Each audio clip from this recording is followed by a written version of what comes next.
कुशावर्त घाट। कुशावर्त घाट सुप्रसिद्ध तपस्वी, योगी और देव श्री दत्तात्रेय जी की तपस्या स्थली के रूप में विख्यात है। यहाँ साधक लोग योग और तंत्र की साधना करते हैं। साधारण जन कुशावर्त घाट पर पिंडदान करते हैं। यहाँ श्राद्ध कर्म करने से पितरों की आत्माओं को गोलोक में स्थान मिलता है।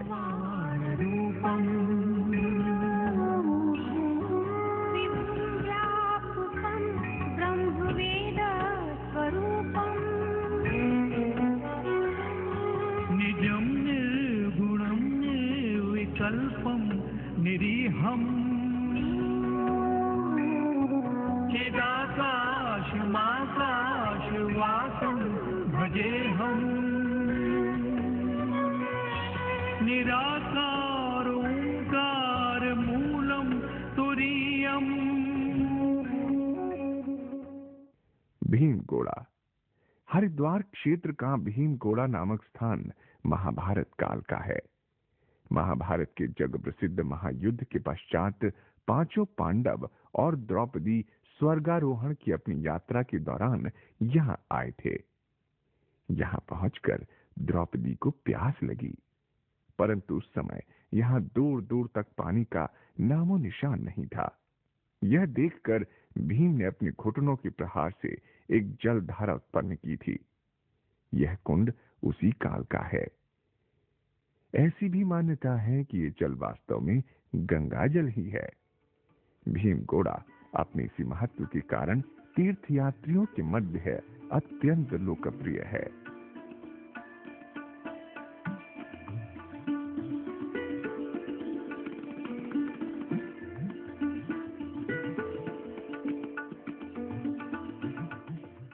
जय राम आश्रम। जय राम आश्रम मूलतः एक आश्रम है और यहाँ पर तीर्थयात्रियों के रहने और विश्राम करने के लिए उचित व्यवस्था की गई है।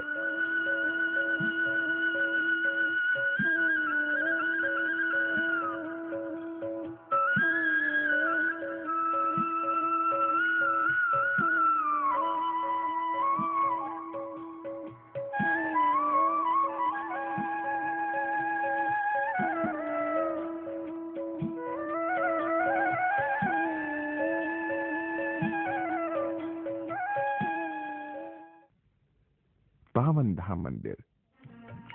ये है पावन धाम मंदिर। इसका निर्माण सन 1970 में स्वामी श्री वेदांतानंद जी द्वारा कराया गया था। कांच की बनी देवी देवताओं की रंग बिरंगी मूर्तियां यहाँ का मुख्य आकर्षण हैं।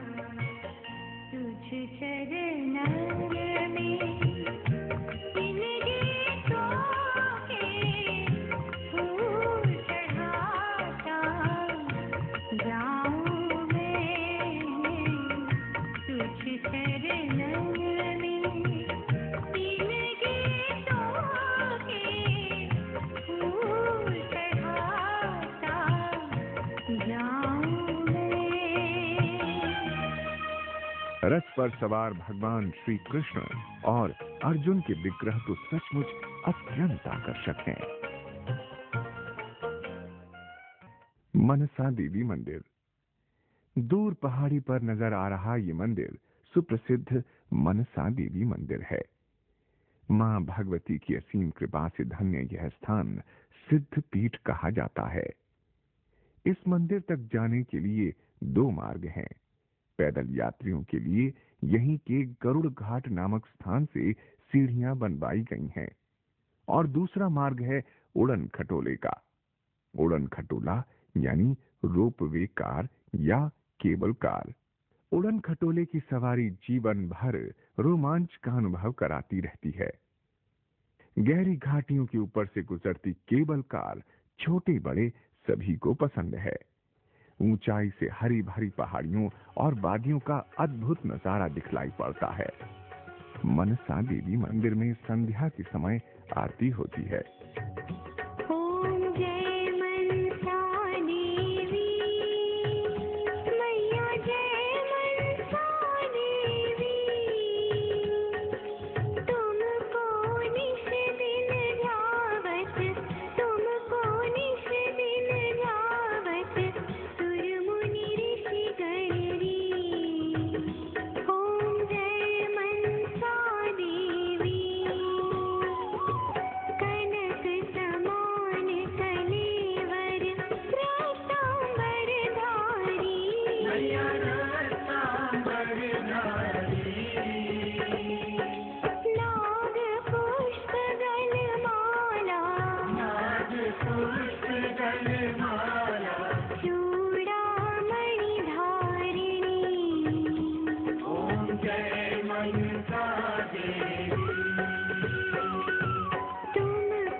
अब हम लोग एक अन्य तीर्थ कनखल की ओर चलते हैं।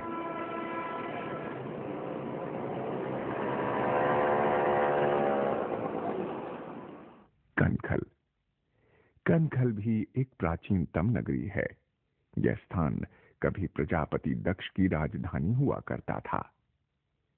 प्रजापति दक्ष तब ब्रह्मांड के अधिपति थे और उन्हीं के आदेश पर अन्य प्रजापति अपना शासन चलाते थे। प्रजापति दक्ष इतने वीर और पराक्रमी थे कि उस समय उनकी मर्जी के बिना कुछ भी संभव नहीं हो पाता था। परंतु मान सम्मान, ऐश्वर्य और सत्ता ने उनके स्वभाव में अभिमान का सहर खोल दिया था। उनका घमंड दिनों दिन बढ़ता ही गया और एक दिन उन्होंने अहंकार के नशे में भगवान शंकर का ही अपमान कर दिया।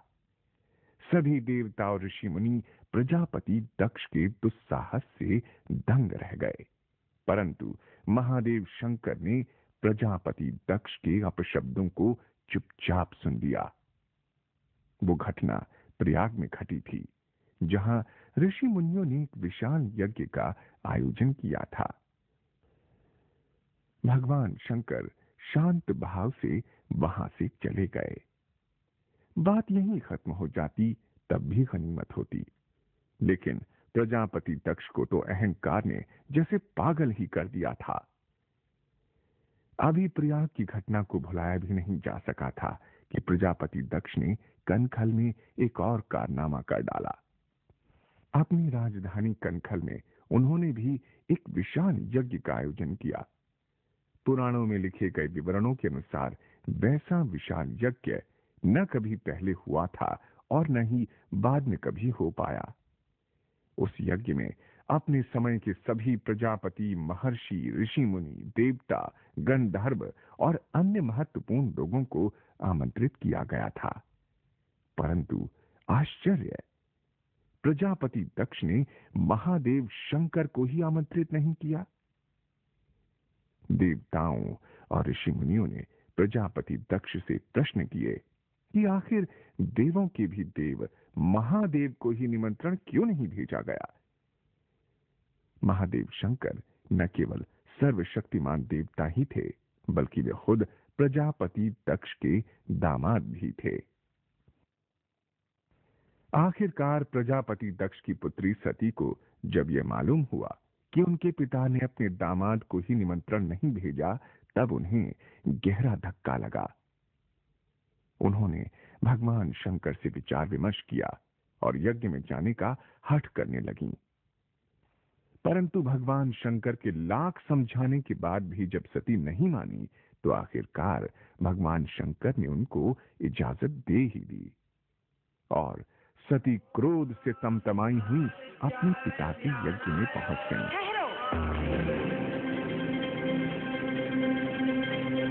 वैकुंठनाथ, मैं आपसे पूछती हूँ, कैलाशपति भगवान रुद्र को भूलकर आप शिव विरोधी यज्ञ में उपस्थित हो गए? देवी, किसी महायज्ञ का निमंत्रण अस्वीकार करना अशुभ अकल्याणकारी होता है, इसलिए हमें यहाँ पर आना पड़ा। आप सब व्यर्थ में पश्चाताप कर रहे हैं। हम अपनी सभागिन पुत्री के अयोग्य पति को भली भांति जान गए हैं। सती, हम तेरे कुलवही अघोरी कपालिक पति को कभी यहाँ नहीं बुलाएंगे। भरी सभा में अपने पति का ऐसा अपमान देखकर सती के दुख की सीमा ही न रही और उन्होंने एक ऐसा कदम उठाने का निश्चय कर लिया जिसकी किसी ने कल्पना भी नहीं की थी। आत्मदाह। देवों के देव और सर्वशक्तिमान भगवान शंकर की अर्धांगिनी की हत्या के अपराधी प्रजापति दक्ष के सर्वनाश की उल्टी गिनती शुरू हो चुकी थी।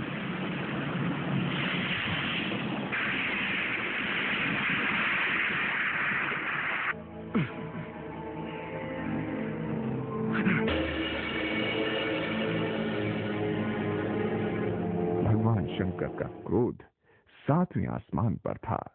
उन्होंने वीरभद्र नामक अपने एक विश्वस्त और पराक्रमी गण को तत्काल उत्पन्न कर दिया और उसे आदेश दिया, प्रजापति दक्ष का सर्वनाश। जाओ वीरभद्र, शिव इच्छानुसार अपना कार्य पूर्ण करो। अब वीरभद्र को रोकने की शक्ति यदि इस ब्रह्मांड में किसी के पास थी तो वे थे स्वयं भगवान शंकर या फिर मां दुर्गा। परंतु प्रजापति दक्ष के सर्वनाश का आदेश तो खुद महादेव का ही था। और रही बात मां दुर्गे की, तो वो भी भला सती के हत्यारे की रक्षा करने क्यों आती? तो इस तरह प्रजापति दक्ष का ये भीषण पाप उनके हजारों पुण्यों पर भारी पड़ गया।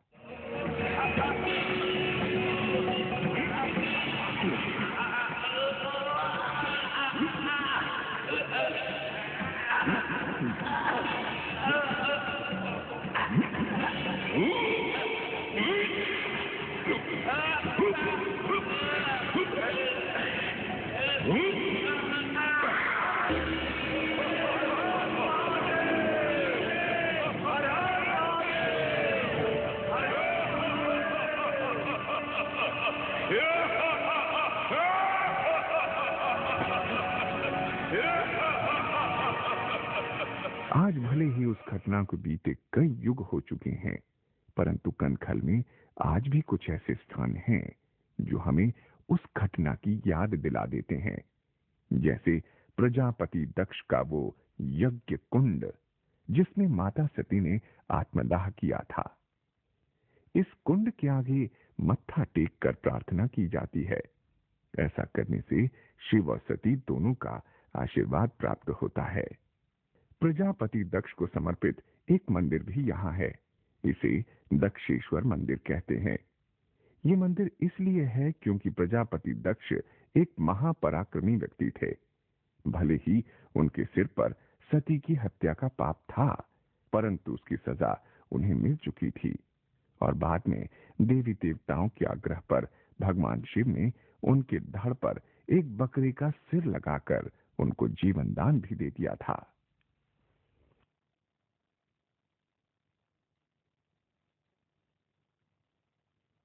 दक्षेश्वर मंदिर के पास ही एक प्राचीन वट वृक्ष भी है। भक्त लोग इस वृक्ष की प्रदक्षिणा करते हैं और इसकी शाखाओं पर मौली बांधकर मन्नतें मांगते हैं। कनखल पंचपुरियों में शामिल है, जहां स्नान की अत्यधिक महिमा बताई गई है। इसका नाम कनखल इसलिए भी पड़ा कि ऐसी मान्यता है, यहाँ पर स्नान करने से एक खल यानी एक पाप से अवश्य मुक्ति मिल जाती है। इसलिए ऋषि मुनियों ने इसे कनखल कहा। ओम त्र्यंबकं यजामहे सुगंधिं पुष्टिवर्धनम् उर्वारुकमिव बन्धनान् मृत्योर्मुक्षीयमामृतात्। ओम त्र्यंबकं यजामहे सुगंधिं पुष्टिवर्धनम् उर्वारुकमिव बन्धनान् मृत्योर्मुक्षीयमामृतात्। भारत माता मंदिर। 7 मंजिला यह भवन वास्तव में भारत माता मंदिर कहलाता है। इस मंदिर में भारतवर्ष के अनेक महापुरुषों, वीरों, ऋषि मुनियों, देवी देवताओं और वीरांगनाओं की विग्रह प्रतिष्ठापित हैं।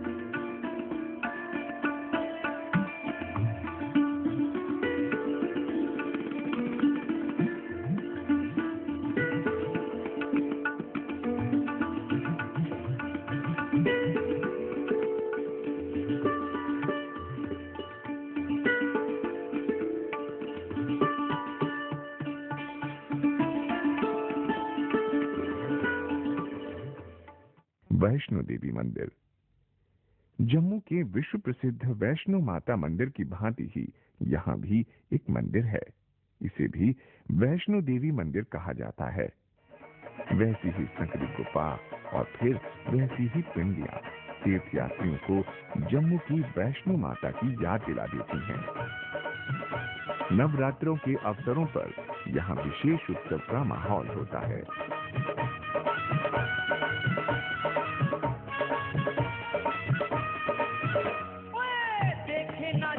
कोई देखे औकात ना, मेरी माँ के दर पे तो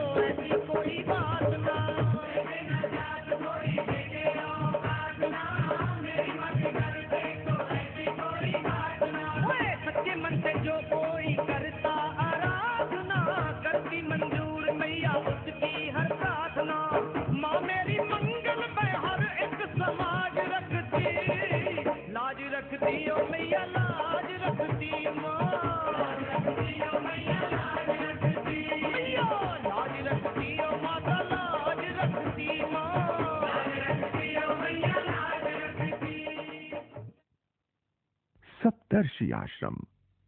ये वो स्थान है जहां गंगा जी ने 7 ऋषियों के आश्रमों को बचाने के लिए अपनी धारा को 7 भागों में बांट दिया था। गंगा की उन्हीं 7 धाराओं के कारण ही यह स्थान पौराणिक महत्व का हो जाता है। इसे गंगा द्वार भी कहा जाता है, जो कि वास्तव में सप्त सरोवर नामक स्थान के निकट ही है। दूसरों का दुखड़ा दूर करने वाले तेरे दुख दूर करेंगे राम।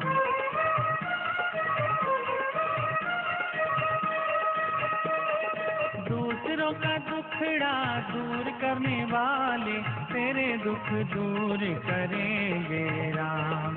किए जा तू जग में भलाई का काम, तेरे दुख दूर करेंगे राम।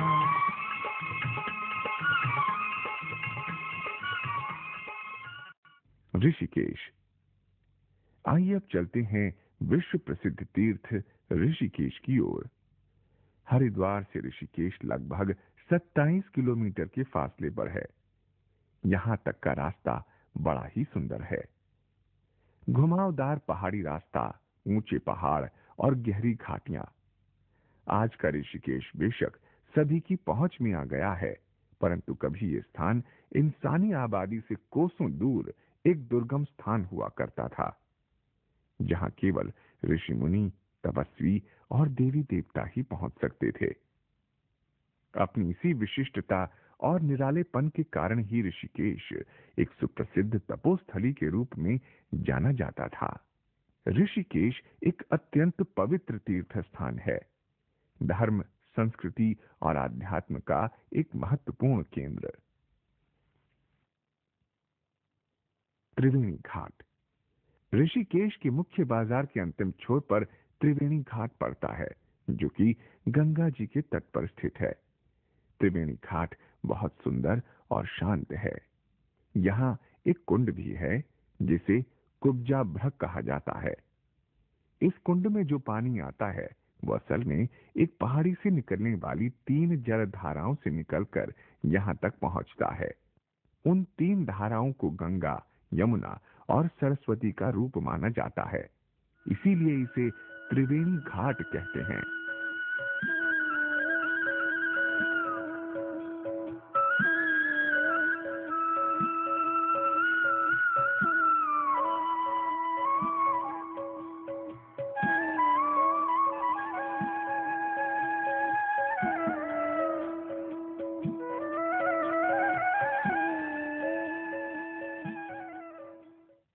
भरत मंदिर।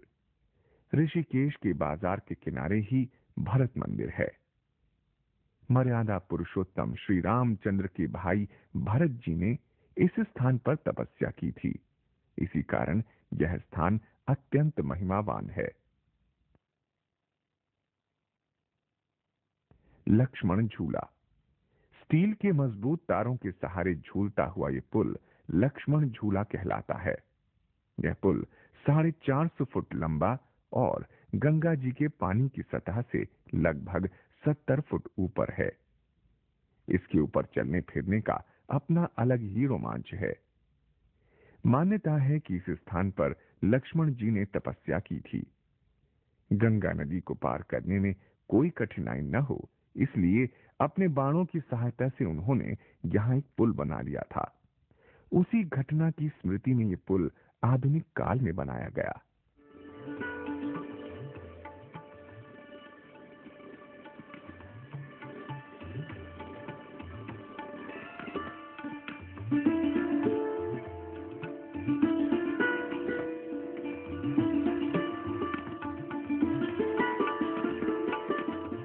राम झूला। लक्ष्मण झूला की ही तरह एक और झूलेनुमा पुल यहाँ है, जिसे राम झूला कहा जाता है। वस्तुतः यह पुल लक्ष्मण झूला से कुछ बड़ा है, इसीलिए इसे राम झूला कहा जाने लगा, जबकि वास्तव में इसका नाम शिवानंद झूला है। गंगा जी के दोनों किनारों पर स्वर्ग आश्रम और परमार्थ निकेतन नामक महत्वपूर्ण स्थानों तक आने जाने में तीर्थयात्रियों और सैलानियों को सुविधा हो, इसीलिए ये पुल बनाया गया था।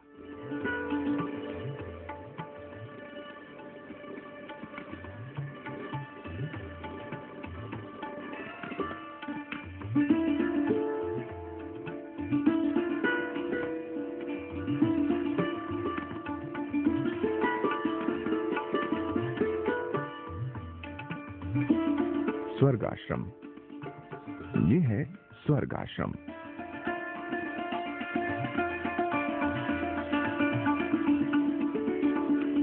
मंदिर का भवन विशाल है और यहाँ तीर्थ यात्रियों के रहने और ठहरने की पूरी व्यवस्था है। बद्रीनाथ धाम की तीर्थ यात्रा पर जाने वाले यात्री स्वर्गाश्रम में विश्राम कर सकते हैं। इसका निर्माण सुप्रसिद्ध संत श्री काली कमली वाले जी ने करवाया था। गीता भवन। स्वर्गाश्रम से आगे चलें तो गीता भवन की सुंदर इमारत हमें अपनी ओर खींच लेती है। उत्तर प्रदेश के गोरखपुर स्थित विश्व प्रसिद्ध गीता प्रेस नामक धार्मिक और सांस्कृतिक प्रेस समूह द्वारा इस भवन का निर्माण हुआ था। इसकी देखरेख और संचालन इत्यादि का कार्य भी गीता प्रेस द्वारा किया जाता है।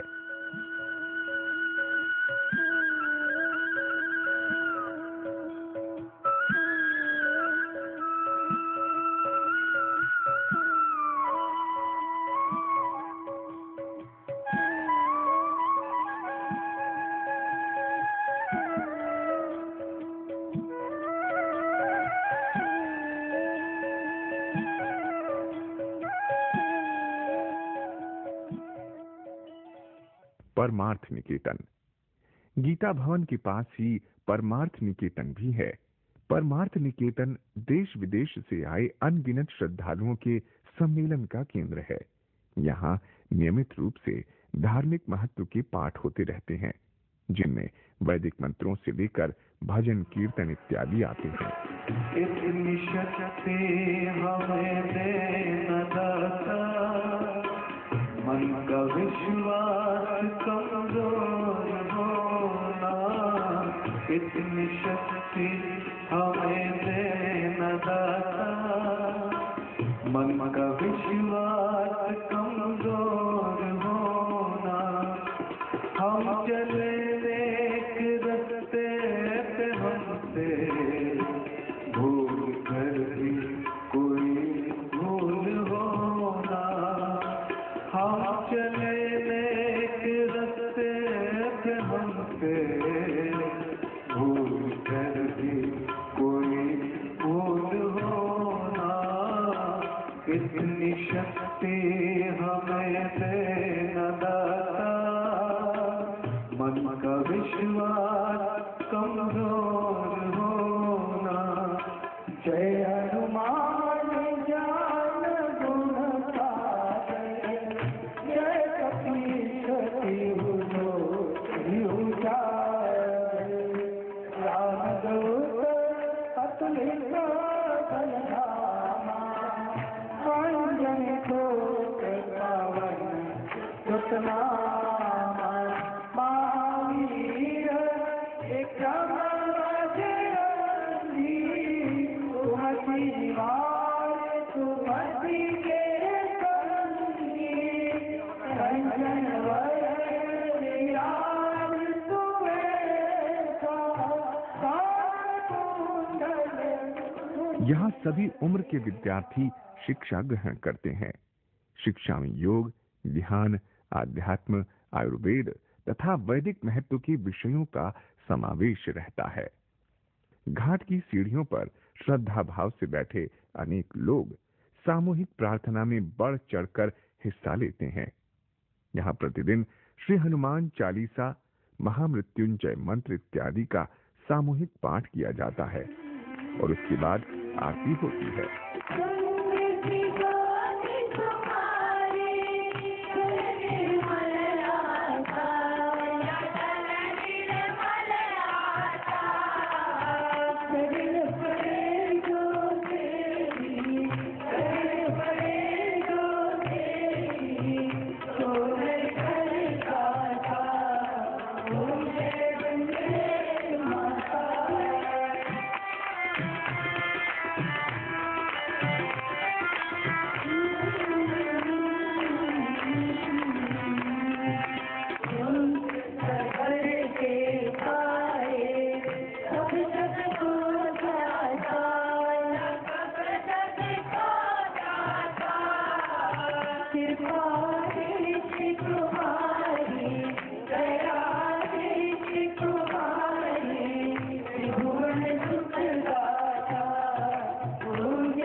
नीलकंठ महादेव।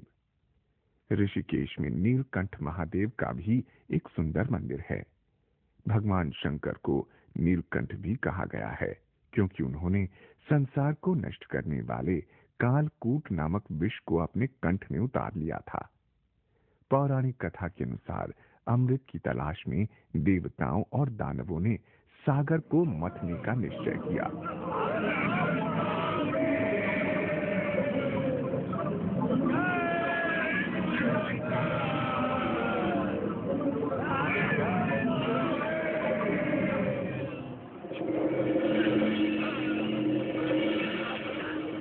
ब्रह्मदेव, कालकूट का प्रभाव सारे वातावरण में व्याप्त होता जा रहा है। सृष्टि का विनाश हो जाएगा। इस विष के प्रभाव से बचाने की क्षमता मुझ में नहीं है। मैं तो स्वयं पीड़ित हूँ। इस विनाश से बचाने का उपाय केवल दया सिंधु भगवान भोलेनाथ ही कर सकते हैं। समुद्र मंथन के दौरान अमृत मिलने से पहले कालकूट नाम का एक जहर भी निकला। वो जहर बहुत विनाशकारी था। देवताओं और दानवों दोनों ही इसे स्वीकार नहीं कर सके, परंतु ये उत्पन्न तो हो ही गया था। इसलिए यदि उसे यूं ही कहीं फेंक दिया जाता तो पूरी सृष्टि खत्म हो जाती। आखिरकार भगवान शंकर ने उसे अपने कंठ में उतारकर सृष्टि पर उपकार किया। जगत कल्याण के लिए मैं इस विष का पान करूंगा।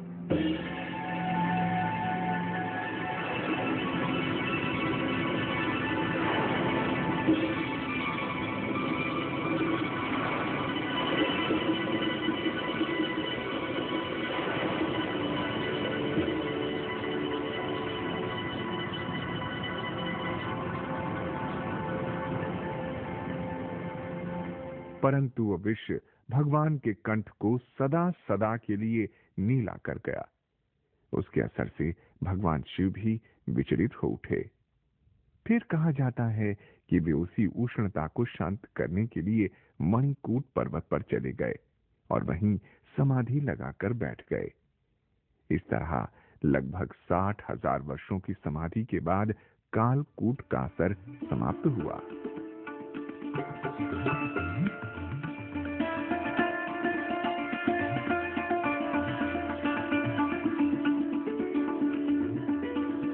कैलाश पर्वत पर वापस जाने से पहले भगवान शिव जी ने अपने कंठ को यहीं पर एक पिंड के रूप में स्थापित कर दिया।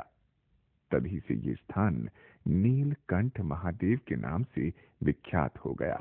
समय समय पर नीलकंठ महादेव की आरती उतारी जाती है। आरती एक अत्यंत ही महत्वपूर्ण और सुप्रसिद्ध धार्मिक अनुष्ठान है।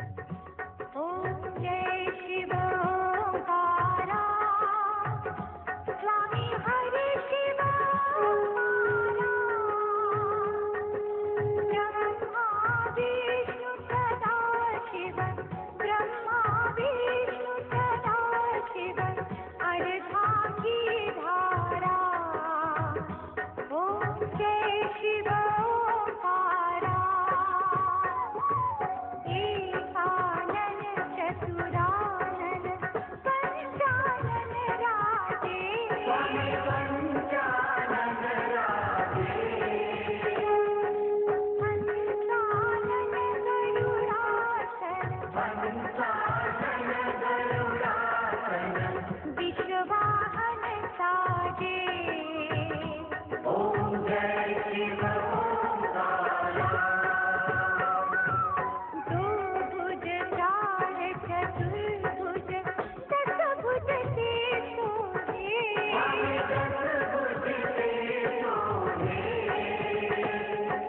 तीनों रूप निरखता।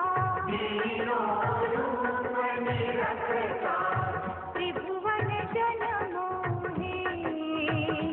ओम जय शिव ओंकारा। अक्षमाला बलमाला मुंडमाला धारी।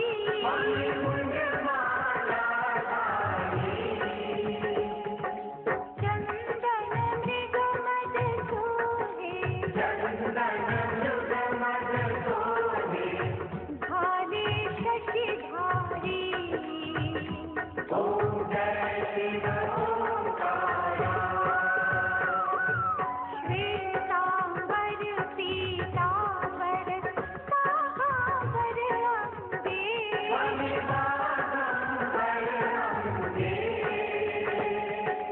कनकादिक ब्रह्मादिक। भूतादिक संगे। ओम जय शिव ओंकारा। सर्वेश कमंडलु चक्र त्रिशूल धरता।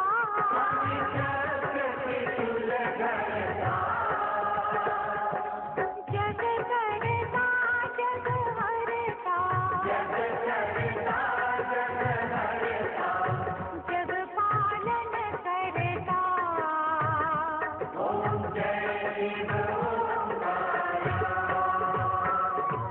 ब्रह्मा विष्णु महेशा जानत अविवेका।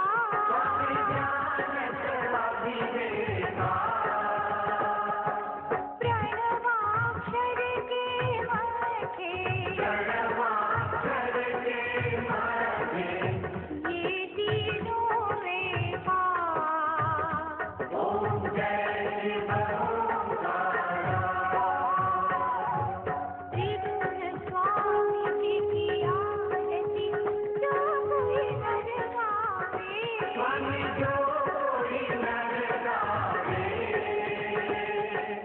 कहत शिवानंद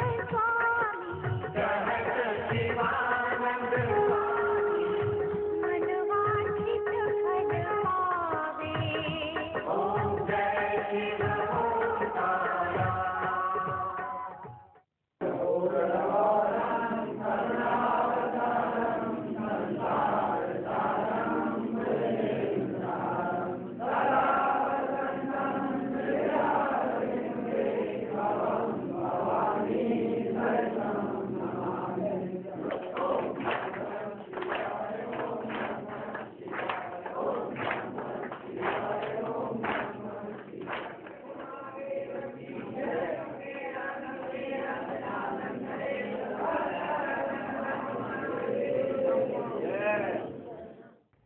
हरिद्वार और ऋषिकेश के धार्मिक महत्व के तीर्थ स्थानों के दर्शन के बाद हम लोग देहरादून और मसूरी जैसे पर्यटन स्थलों की यात्रा पर निकल पड़ते हैं। देहरादून और मसूरी ये दोनों ही स्थान विश्व भर में अपनी प्राकृतिक सुंदरता और स्वास्थ्यवर्धक आबो हवा के लिए मशहूर हैं। शिव मंदिर। देहरादून मसूरी नेशनल हाईवे पर एक भव्य शिव मंदिर है। मंदिर के गर्भगृह में शिव जी का सुंदर विग्रह तथा शिवलिंग स्थापित है। यह शिव मंदिर एक निजी मंदिर है, इसलिए यहाँ चढ़ावे में पैसा चढ़ाने की मनाही है। हालांकि दर्शन और पूजा अर्चना कोई भी भक्त कर सकता है। प्रसाद के रूप में यहाँ जलेबी और खीर बांटा जाता है। विग्रह और शिवलिंग का प्रतिदिन श्रृंगार किया जाता है। कोई मांगे महल हवेली, कोई मांगे चांदी सोना। कोई मांगे चांदी सोना, कोई मांगे चांदी सोना। मैं चाहूँ तेरे मन मंदिर में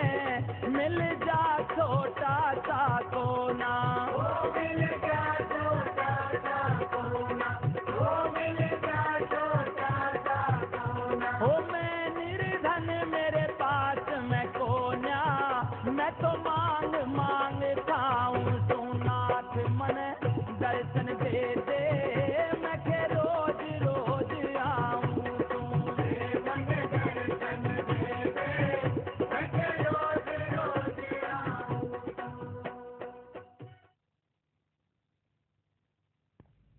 देहरादून सहारनपुर हाईवे पर काली माता का एक मंदिर है। मंदिर में काली माता का सुंदर विग्रह है जो कि हमेशा ताजे फूलों से ढका रहता है। ये एक मनोकामना सिद्ध पीठ है। यहाँ हवन कुंड भी है जहाँ प्रतिदिन दीप धूप और फूल इत्यादि से काली माता को प्रसन्न करके आशीर्वाद लिया जाता है। दर दर का भटकना छूट गया, दर दर का भटकना छूट गया, जब से माँ तेरा द्वार मिला, द्वार मिला, द्वार मिला। ओ जब से माँ तेरा द्वार मिला, द्वार मिला, द्वार मिला। ये आँखों से बहते आंसू रुके, आँखों से बहते आंसू रुके, बेटे को माँ का प्यार मिला, प्यार मिला, प्यार मिला। बेटे को माँ का प्यार मिला, प्यार मिला, प्यार मिला।